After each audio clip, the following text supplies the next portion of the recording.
uno puede evitar que evolucione más lentamente o no evolucione, quede allí detenida y que el paciente tenga una buena calidad de vida. Bueno, por lo tanto, en este caso tenemos que comprender como médicos, ¿verdad?, que vamos a ejercer la medicina, que por ser una enfermedad crónica, ¿por qué tenemos que tratarla? Para alcanzar y mantener el control de la patología, que es lo que acabamos de decir. Para eso entonces es su tratamiento. ¿Para qué más? Al tratarle a una persona prevenimos riesgos de empeoramiento futuros. Las personas pueden ingresar, pueden internarse por asma y pueden no solo internarse en una sala común, pueden llegar a precisar de terapia. Entonces, cuando le tratamos a una persona, podemos evitarle las internaciones, podemos evitarle ingresos a terapia intensiva, que no son precisamente estancias VIP y de VIP para estar contentos. Son tremendas internaciones.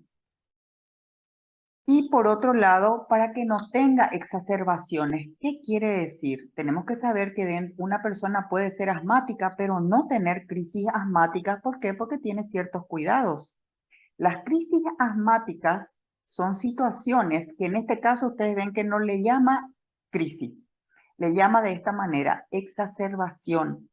Entonces es un término que tenemos que manejar porque hace aproximadamente unos 15 años atrás se habla más de la palabra exacerbación, que sería lo que muchos todavía hablan con el lenguaje de crisis asmática, que en realidad, digamos, no se contraponen, sino simplemente vino otra camada de médicos y dijeron, vamos a llamarles exacerbaciones, pero es lo mismo.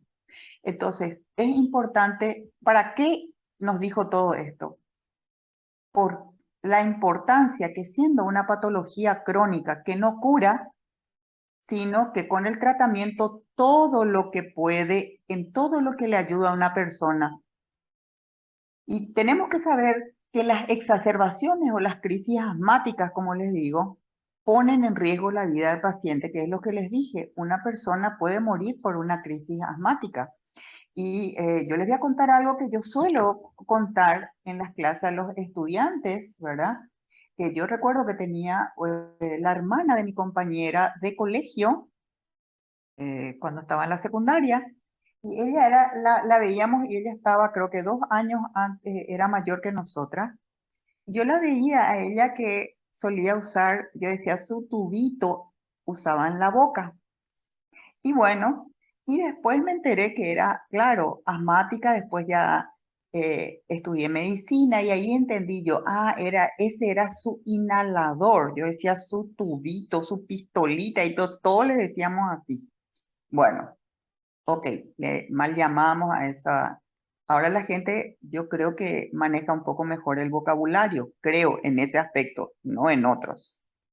Lo cierto y lo concreto que yo después me enteré hace como 15 años atrás o 12 que nos habían dicho murió la hermana de fulana, es decir, aquella chica que yo conocí que utilizaba la pistolita, nos dijeron murió. Y pregunté, ¿pero por qué? Yo ya siendo médica.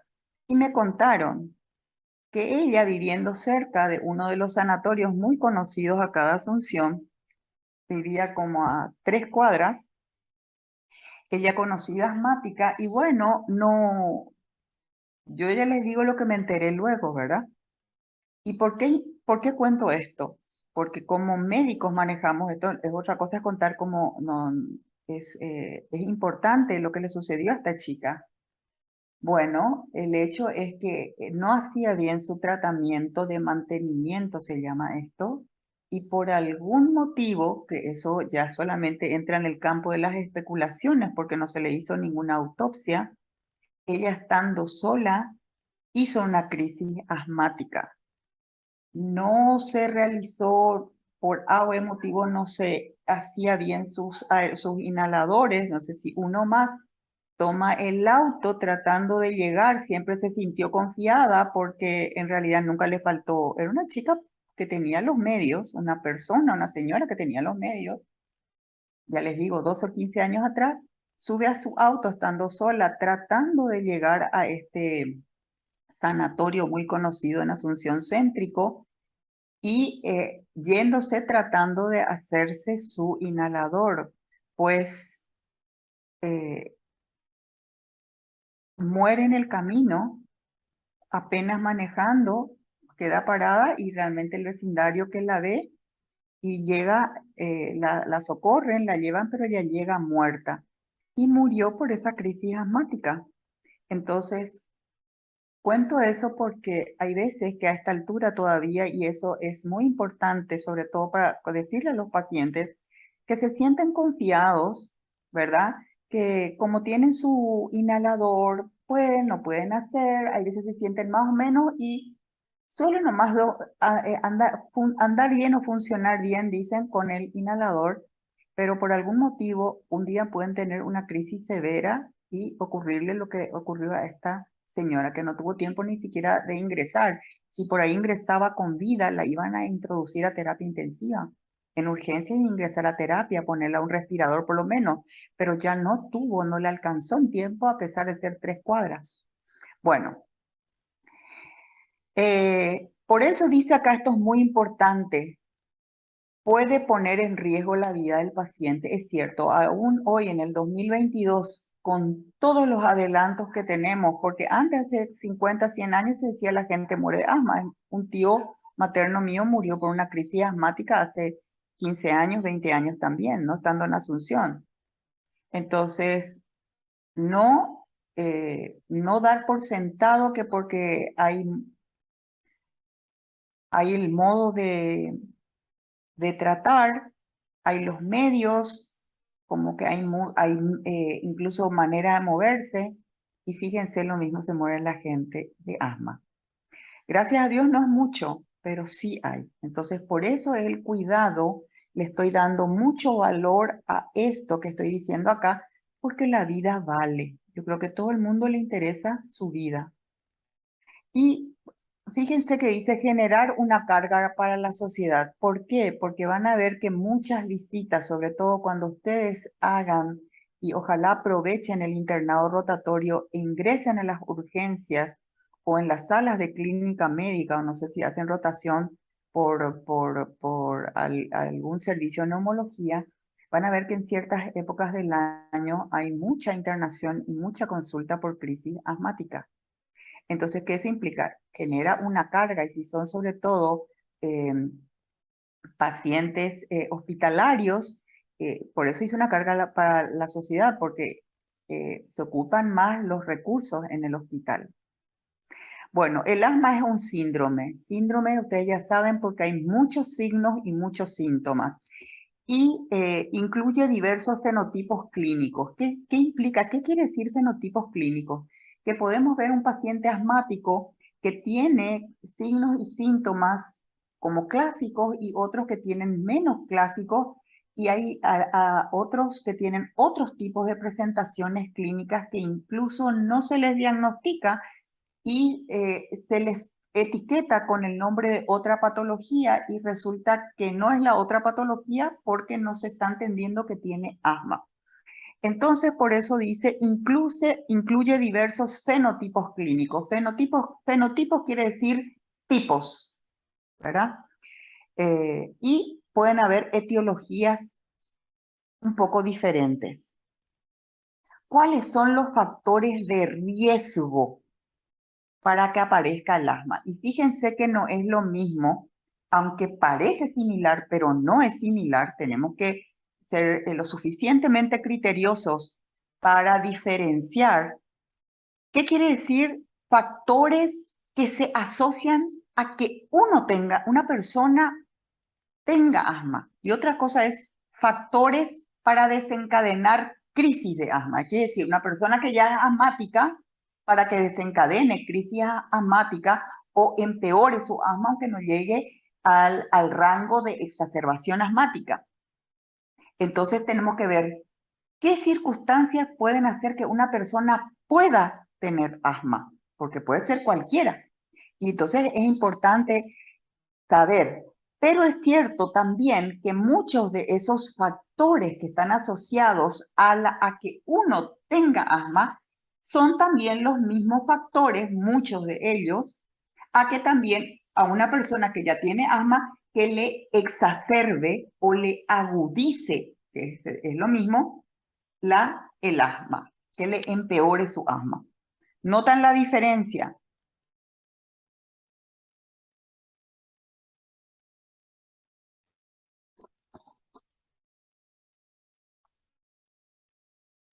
Sí, Bueno, doctora, se percibe. ¿cuáles son los factores de riesgo para que una persona tenga asma?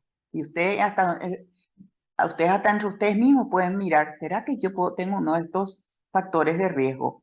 Y bueno, este cuadro van a fijar solamente esta columna. La otra columna no saco para que vean el contexto, pero no es lo que viene. Esto es de cómo se pudo hacer el estudio para poder saber esto. Es esta columna la que van a ver, la primera. Y nos dice, hay factores que están relacionados con el huésped, es decir, con la persona. Y hay también factores ambientales. Hay fármacos que puede consumir alguien que está asociado a que tenga asma. Bueno, y para citar cuáles son los factores de riesgo que puede presentar una persona que puede condicionar que aparezca asma en esa persona, que sea una persona atópica, que sea una persona que tenga menarquia temprana, eso es una mujer, menarquia temprana. La obesidad es otro factor de riesgo para tener asma. La hiperrespuesta bronquial, una persona que tenga rinitis, es una persona que tiene un factor de riesgo para desarrollar asma. Fíjense que hay factores perinatales que pueden marcarle a un niño para que aparezca asma. Uno, la edad de la madre, o que eran muy jovencitas y todavía no tenían todo el aparato, sus distintos órganos, digamos, maduros para, para tener un niño, o que una edad muy avanzada, factor de riesgo. Preeclampsia es otro factor de riesgo para que un niño desarrolle asma. Prematuridad. Cuanto más prematuro un niño, es un factor de riesgo para asma. Los nacidos en cesárea, otro factor de riesgo para desarrollar asma. Niños que han tenido ictericia neonatal, otro factor de riesgo para aparición de asma. Si hubo o no hubo lactancia, si no hubo lactancia, es un factor de riesgo para aparición de asma. Consumo de tabaco durante la gestación. Si la madre fumaba activamente o pasivamente, tanto el fumar activamente como el tabaquismo pasivo, al final también es una agresión para el niño, ¿verdad? Se está gestando y es un factor de riesgo para la aparición de asma. La dieta de la madre que consumía. Cuanto más sana, cuanto más mediterránea sea la dieta de la madre, entonces ustedes tienen que tener el concepto que es una dieta mediterránea, porque si no hay que hacer una lista enorme.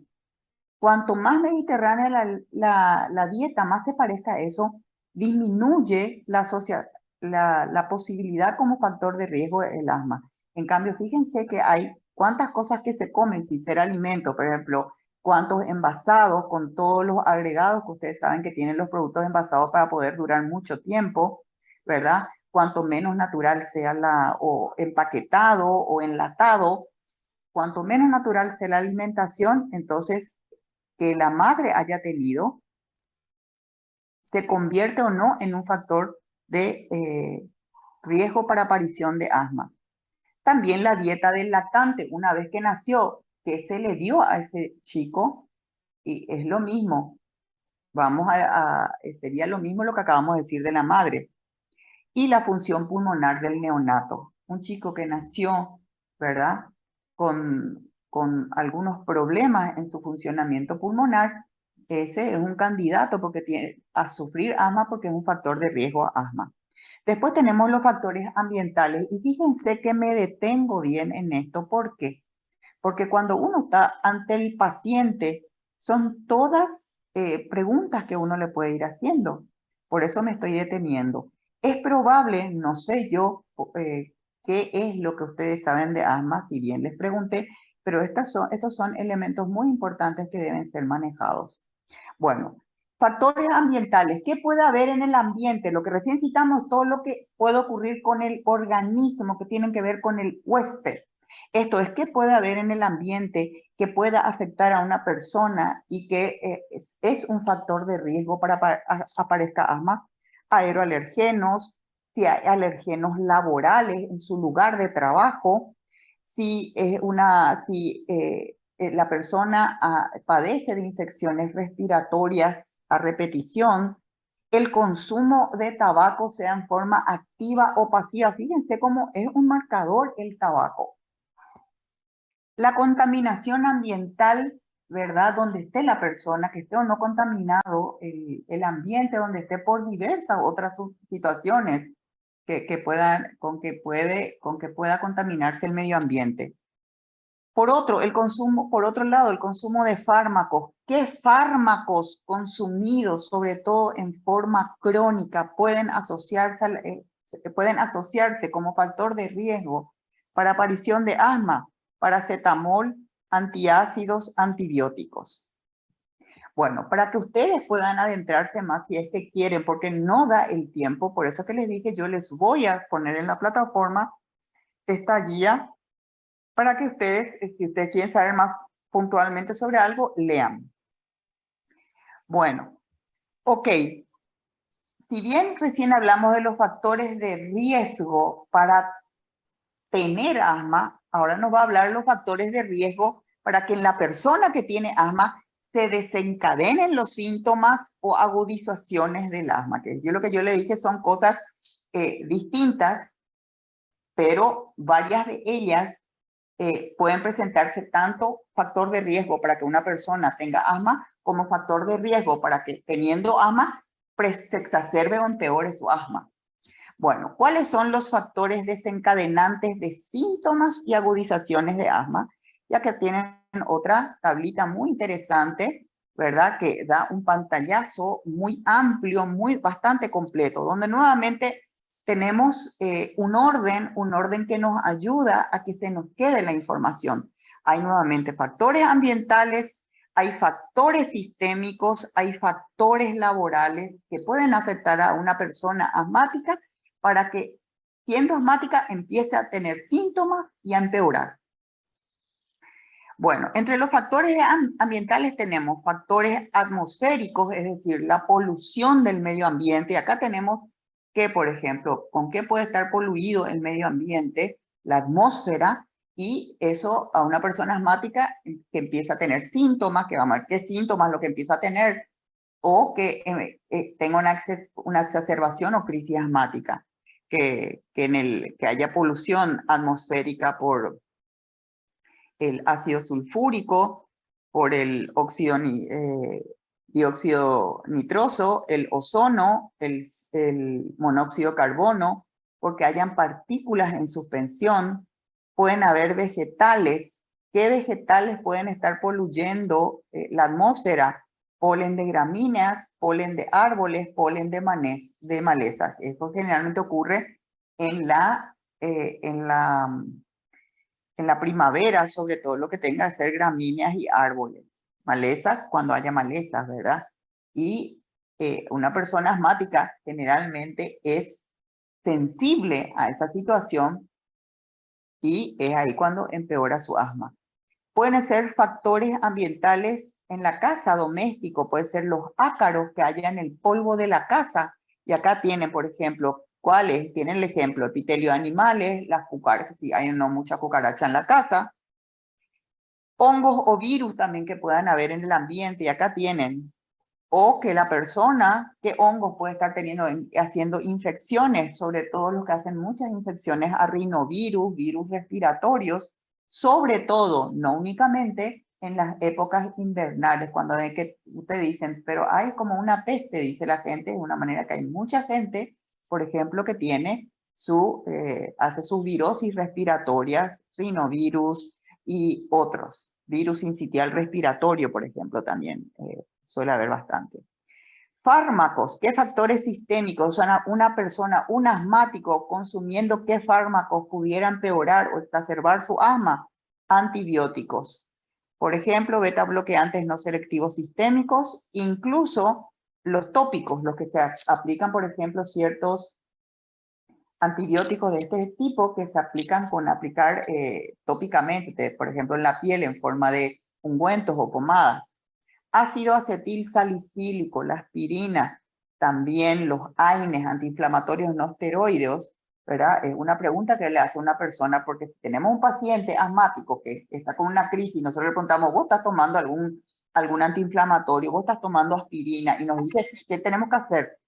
Pues decirle, vas a tener que dejar, o sea, eso hay que sacarte, porque te estás produciendo esto. Por eso es que tenemos que conocer esto y así, ven, en alimentos, leche de vaca, huevos, frutos secos, alimentos con sulfitos, y fíjense todos los alimentos que tienen sulfitos, frutos secos, vinos, zumos de limón, lima, todo lo que tenemos que saber, porque si no, ¿cómo le vamos a recomendar al paciente si es que nosotros no sabemos? Nosotros le decimos nomás, ningún alimento que tenga sulfito, y nos va a mirar, si no es una persona que investiga, nos va a mirar y decir, ¿qué será el sulfito? ¿Dónde se encuentra el sulfito? Entonces mínimamente tenemos que saber, porque estas son recomendaciones que hay que darle a un paciente. Bueno, y acá tienen toda la lista, vuelvo a decir, venenos de himenópteros, tienen acá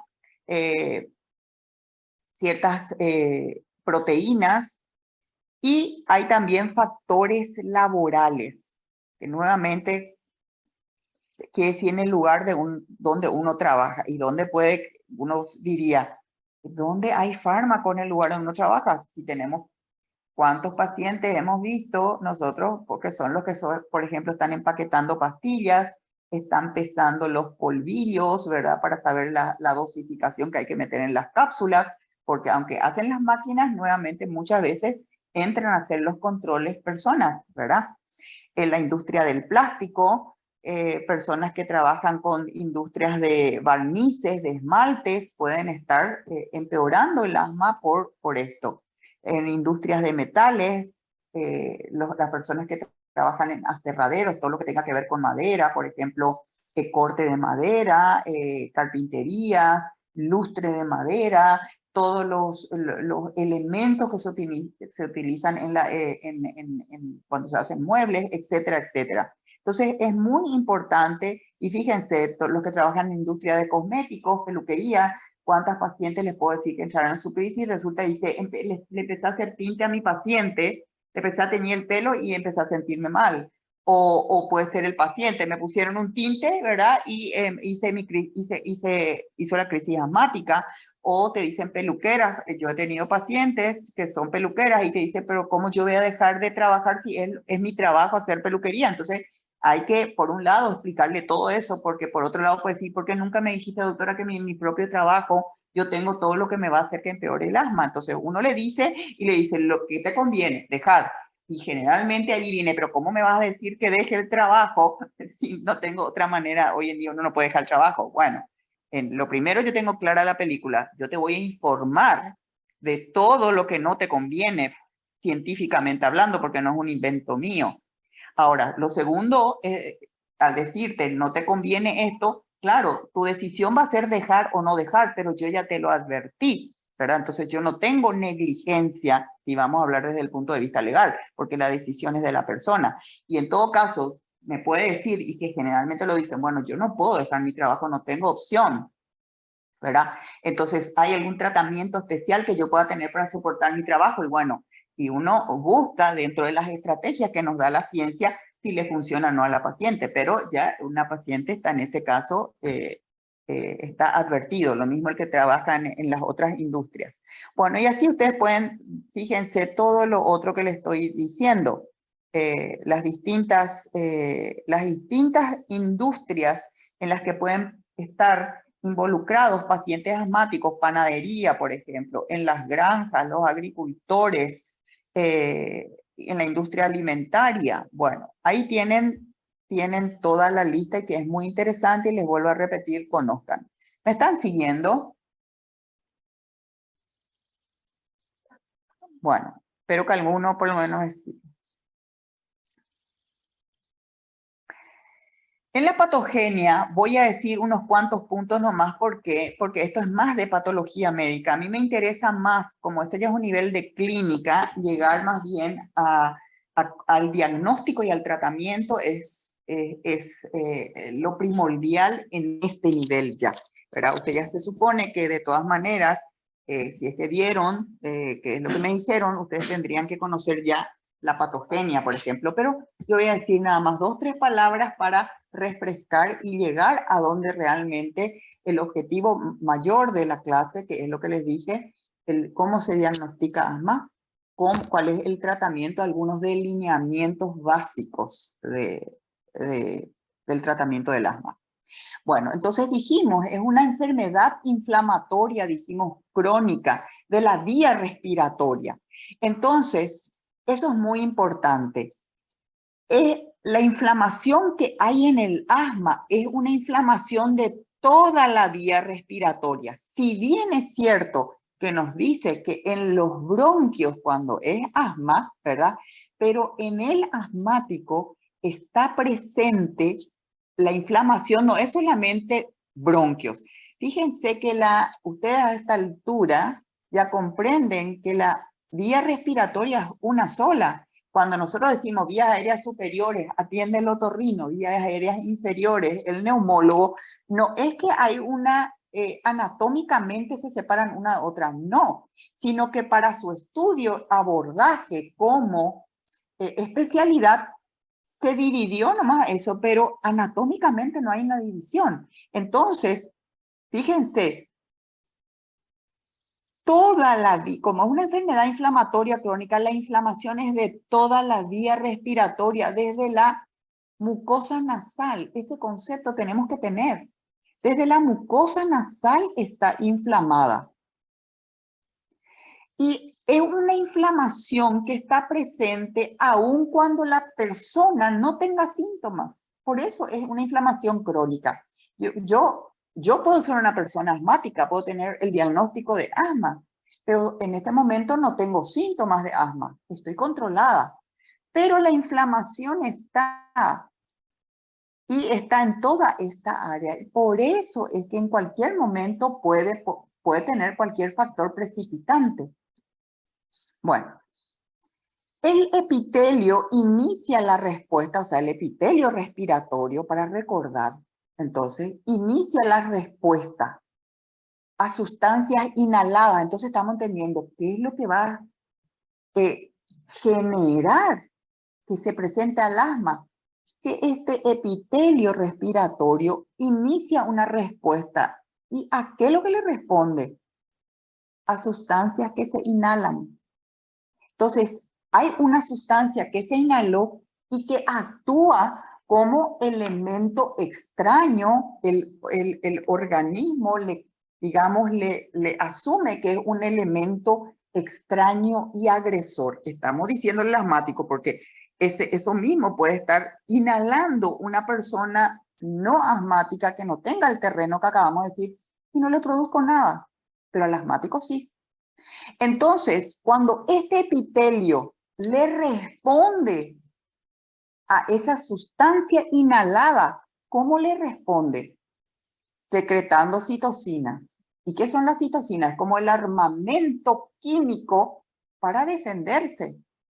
Solamente que al defenderse, pues, tratando de defenderse de esa sustancia inhalada agresora, también, digamos, es para atacarle, pero también, digamos, hay efectos colaterales sobre la propia mucosa, sobre el propio aparato respiratorio. Es lo mismo que uno, qué sé yo diría, ¿cómo puede ser eso? Pues sí, vamos a entender de otra manera. viene una persona, no sé, un ladrón que le vemos, está en la puerta de nuestra casa y nosotros le disparamos a través de la puerta. Le alcanzó la bala, pero en su trayecto la bala rompió el vidrio de la puerta también. Y bueno, es esto mismo. ¿Me están siguiendo? Sí, doctora. Bueno, ¿y cuáles son las citocinas? Y fíjense que en el organismo hay un montón de citocinas. Y en este momento dice cómo reacciona el epitelio respiratorio. No es liberando cualquier citocina, sino hay citocinas que actúan en este momento. Es, digamos, el armamento que sale, como decir, en este momento sale la caballería. Y bueno, estos son, y son TSLP, que ustedes están viendo, que es la linfopoietina del estroma tímico, que está en inglés, la interleuquina 33 y la 25. Estas son, sobre todo, cruciales para que se active, dice, todo el sistema inmunitario, porque detrás de ellas, estas se activan y le dicen al resto, bueno, despiértense que acá estamos siendo invadidos. Y ahí sale el resto del sistema inmunitario innato tipo 2, ya nos dice. Entonces, esto es parte de la patogenia, pero no voy a hablar de todo esto porque eso es fisiopatología y nos va a comer, si bien es interesante saberlo, pero les vuelvo a repetir, en este momento nuestro objetivo es otro y yo voy a ser fiel a ese objetivo. Bueno, ustedes van a ver, si quieren leer ¿cómo se dice? La guía, acá les dice bien cuáles son las células y elementos estructurales de la vía respiratoria que están implicadas en el asma. Y les sale la lista. Es como decir, ¿quiénes son todos los elementos que tenemos en la vía respiratoria que van a, que cuando el asma se manifiesta, están? Y les va a decir el epitelio bronquial, la musculatura lisa de los bronquios, las células endoteliales, los fibroblastos y miofibroblastos y nervios colinérgicos de la vía aérea. Por eso van a ir en el tratamiento a inhaladores anticolinérgicos. ¿Y por qué? Porque van a trabajar sobre los nervios colinérgicos. Entonces, acá lo que cita, interesantísimo para fisiopatología, y gracias a que esto se sabe, es que se sabe cómo tratar, porque si nos dice la musculatura lisa bronquial, ¿qué le pasa? Y se constriñe, se contrae. Entonces, se bronco obstruye el bronquio. Por lo tanto, el tratamiento hay que dar broncodilatador porque trabaja sobre la musculatura lisa. También hay que actuar sobre los nervios, hay que darle anticolinérgico. Y acá están. Hay algunos elementos sobre los que no hay todavía medicación sobre ese elemento. Y acá decimos, hay que también células inflamatorias. Por eso hay que dar medicamentos antiinflamatorios para que trabajen y no es cualquier medicación antiinflamatoria, sino tiene la medicación antiinflamatoria para el asma. Y es porque se saben que hay células que en este momento van a comportarse para intensificar el proceso inflamatorio. Bueno, esto es todo lo que ocurre en el asma. Simplemente lo que les quiero mostrar acá, en el lado izquierdo, solamente se van a centrar lo que es izquierdo, cómo es toda la pared bronquial y sería, en este momento nos centramos en el bronquio, pero toda la vía aérea, ¿verdad? Normal. Están tranquilitos, usted le ve al epitelio bronquial, epitelio ciliado, pseudoestratificado con células caliciformes. Acá tiene su peliculita de moco porque tiene que haber un poco de lubricante, que tiene que tener sus características físicas, sus características químicas, porque tienen un trabajo que hacer. Después todo lo que está subepitelialmente, hay macrófagos, hay vasos sanguíneos, hay algunos fibroblastos. Después está la capa de células musculares y están todos bien conviviendo en paz. Sin embargo, hay un ataque asmático y miren lo que pasó. Miren el lado derecho. Miren cómo está esa capa, o sea, toda la pared de la vía respiratoria. Pero vamos a ponerle como ya que estamos hablando de asma, en este caso del bronquio, fíjense cómo cambió. Todo esto ocurre. Entonces hay una desorganización, pierden como su lugar, pierden la interacción que están haciendo y se produce una inflamación y acá está viendo una batalla. Bueno, esto es, están viendo el asma y es lo que acá estamos nuevamente. Esto es lo que dice, ¿qué le pasa al epitelio bronquial? Está dañado. ¿Y por qué? Dice, pierde sus células ciliadas, pierde células secretoras. Y bueno, ahí le va diciendo todo el daño. Es como decir, bueno, anda un poco, hubo un problema y anda a mirar qué daño quedamos. Y vamos a decir, bueno, habían 3 puertas y ahora con el temporal desaparecieron las puertas. Se cayeron de 2000 ladrillos, quedaron solamente 40 ladrillos en pie. Se perdieron las cortinas. Bueno, y eso mismo está acá haciendo un detalle. Por eso es importante leer. Hay veces somos caigüenos más para leer. El detalle de todo lo que va viviendo cuando está habiendo asma. Esto es lo que ocurre en el asma. Y ustedes se dan cuenta, todas las células, la citoquina, son varios elementos que están, ustedes se dan cuenta que están actuando. ¿Me siguen hasta ahí? Sí, doctora. Sí, bueno, doctora. Otra manera de ver lo mismo, ¿verdad? Estas son imágenes que yo les voy agregando, es lo mismo, es otra manera de ver, como les digo, las células que vienen a actuar, que son varias, ¿verdad? Esto estaría representando el epitelio, que ustedes saben que no es exactamente así, y toda, digamos, la batalla química que hay acá. Porque hay citoxinas, porque las distintas células, ejemplo, neutrófilos, eosinófilos, mastocitos, empiezan a liberar sus gránulos, que son armas químicas, ¿verdad? Y entonces allí todo eso junto. Es un cruce, un fuego entrecruzado. Bueno, eso es lo que está ocurriendo y con tal... ¿Y por qué fue? Porque se inhaló algo y despertó todo esto. Bueno, eso vuelvo a repetir, es fisiopatología. Si les interesa ahondar en esto, bueno, acá nos cita cuáles son las células inflamatorias implicadas en asma, porque de repente las células inflamatorias en los vasos sanguíneos por una vasculitis pueden haber ciertas células comunes con el asma y otras que no aparecen en el asma, y en el asma hay células inflamatorias que no aparecen en una vasculitis, por ejemplo. Entonces, acá nos dice cuáles son las células que participan en la inflamación que ocurre en el asma. Y acá tienen toda la lista. Bueno, luego dijimos, no solamente hay células, hay moléculas, hay citoquinas, ¿verdad? Que están trabajando, digamos, en esta batalla inflamatoria. Y acá tienen todas las moléculas, las sustancias químicas que están dentro de implicados en este proceso inflamatorio que es el asma. Quimiosinas, leucotrienos, citocinas, acá tienen la lista de citocinas. Si bien nos dijo que la interleuquina 33 y la 25 con la TSLP iniciaban, pero se dan cuenta que después la lista es mayor. ¿Qué quiere decir?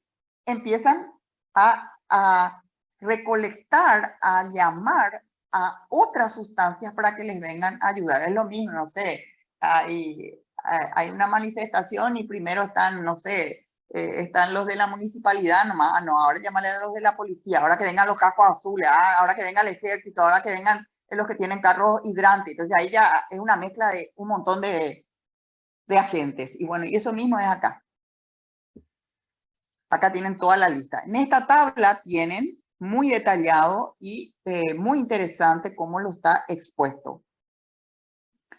Bueno, y acá vamos a ver otra característica que pasa con el asma. Y esto muchas veces no se maneja bien. Así, incluso lo anterior a veces no se maneja bien tampoco, pero esto es muy importante.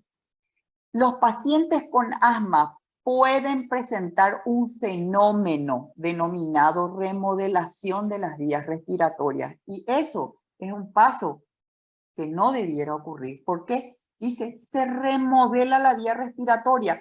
Todos esos elementos constituyentes en las proporciones que tienen que ser, que aprendemos que hay en una vía respiratoria normal, cambian, dejan de existir, se transforman. Por lo tanto, a raíz del asma, puede, no está diciendo que todos los aman, nos dice que pueden llegar a eso, y de hecho hay gente que se remodela, y eso es lo que no hay que llegar, se remodela la vía aérea, cambia, ya deja de ser una vía aérea normal y se vuelve otro tipo de vía aérea. Entonces, ese paciente asmático que se remodeló su vía respiratoria está a un nivel peor que en aquel que no hubo remodelación de la vía aérea. Y la pregunta es, ¿en qué consiste esta temida remodelación de las vías aéreas? Que deja de ser quien era, porque sabemos que toda una anatomía, ¿para qué está hecha? Para una función, para una fisiología normal. Tiene esto porque esto hace esto. Cuando pierde esa anatomía, va a perder la función que tenía, va a cambiar. Entonces, ¿y eso qué quiere decir? Que la vía respiratoria ya va a dejar de ser, ya no va a trabajar, ya no va a comportarse como vía respiratoria. Entonces tenemos que saber, ¿y qué es lo que le pasa? ¿En qué consiste la remodelación tan temida? Uno dice, y acá esto de alguna manera nos representa, hasta parece muy tiernito, ¿verdad? Pero no lo es.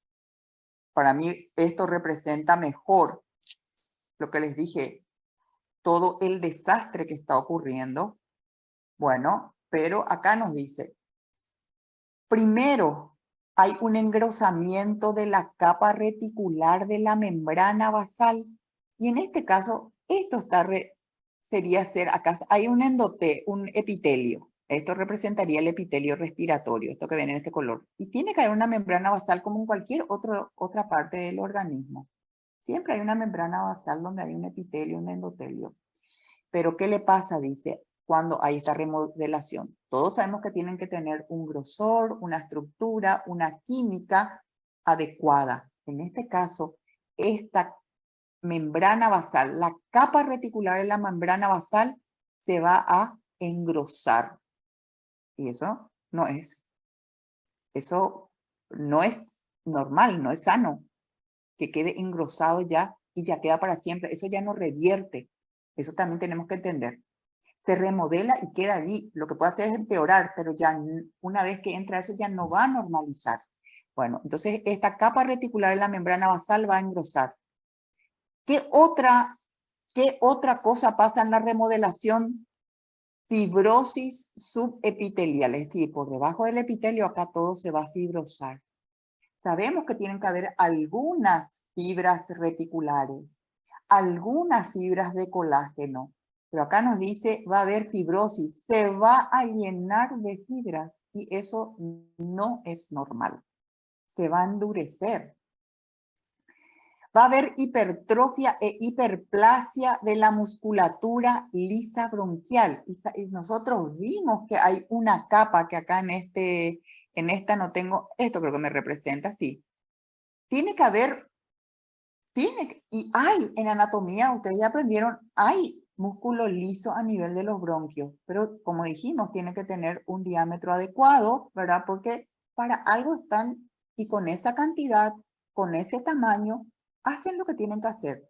Pero ¿qué les pasa? Se hipertrofian e hiperplasia. Y eso va a traer problemas. Esta musculatura se hipertrofia y se hiperplasia.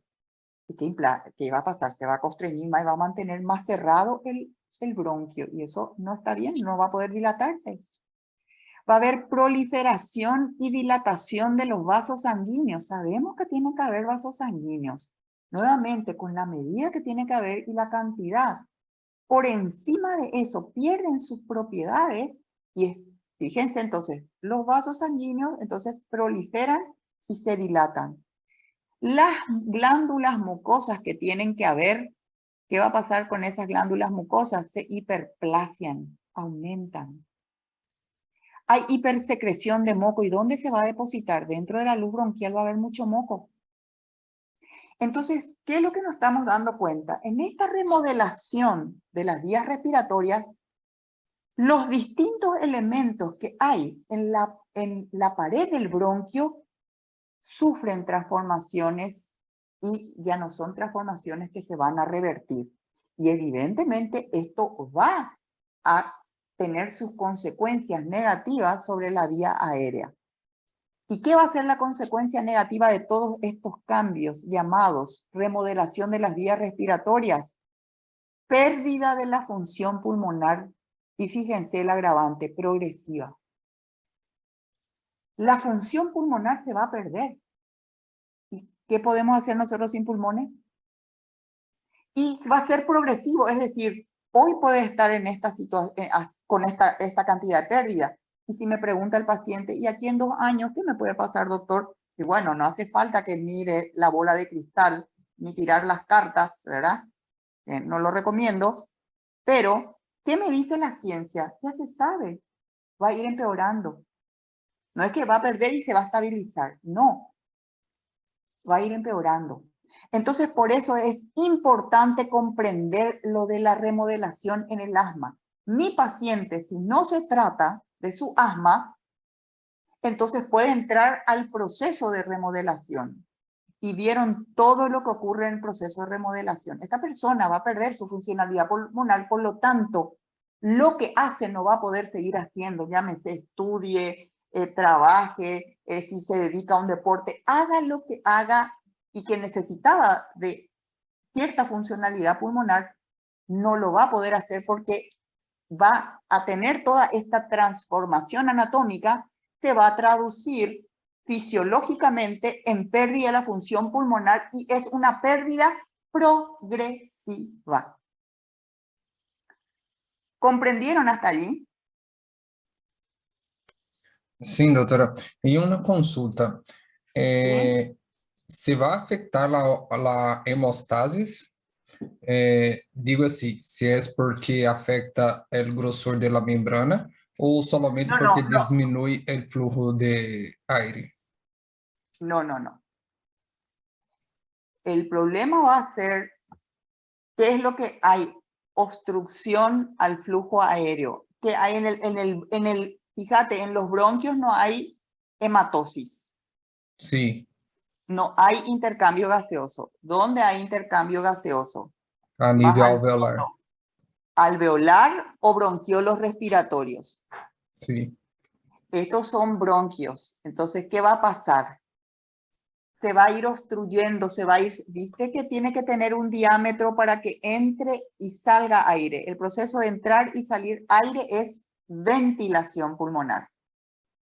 A nivel ok, alveolar y respiratorio, ahí no hay ventilación, ahí hay intercambio gaseoso, que es otra cosa. Bueno, entonces, ok. ¿qué pasa? Al hipertrofiarse, fíjate, al hipertrofiarse la musculatura, ¿qué va a haber? Contracción. Y si se contrae esta musculatura, ¿qué va a pasar con el diámetro del calibre, la luz por donde tiene que pasar el aire? ¿Va a aumentar o va a disminuir?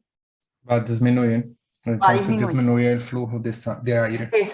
Exacto. Pero aparte de eso, hay hipersecreción de las glándulas y se va a ir depositando el moco acá. No solamente hay broncoconstricción, sino también hay aumento de la mucosidad. ¿Qué va a hacer el moco que se deposita a este nivel? ¿Va a disminuir el calibre también? Sim, Exacto. Va a haber interferencia para que pase el aire. No es lo mismo que solamente haya constricción, pero acá además de constricción pasa esto. Por otro lado, ¿para qué está? ¿Qué va a pasar si está perdiendo las células que nos dijo las glándulas mucosas? Ustedes acuérdense que tiene que haber un pequeño líquido lubricante. Y ese líquido lubricante, ¿por qué? Primero, para que el aire no lastime el epitelio, uno. Segundo, ¿para qué tiene que haber una pequeña cantidad de mosquito de mucosidad? Porque es una manera de atrapar partículas, es como filtración. Y al perderse ese tipo de células, eso no va a estar ocurriendo. Se pierden también las células epiteliales, los cilios que hay. Entonces, todo lo que hace cada una que ustedes aprendieron en fisiología, lo que hace cada uno de esos se va a perder. Entonces pierde su fisiología esto. ¿Comprendido? Sim, doutora, compreendido. Ok, bueno, vamos a tener un pequeño descansito, más que nada, para no aburrirles tanto a usted y segundo para descansar un rato la garganta. Vamos a estar de vuelta para las 4:30, ¿sí? Perfecto, profesor. Ok, Buena, doctora. doutora.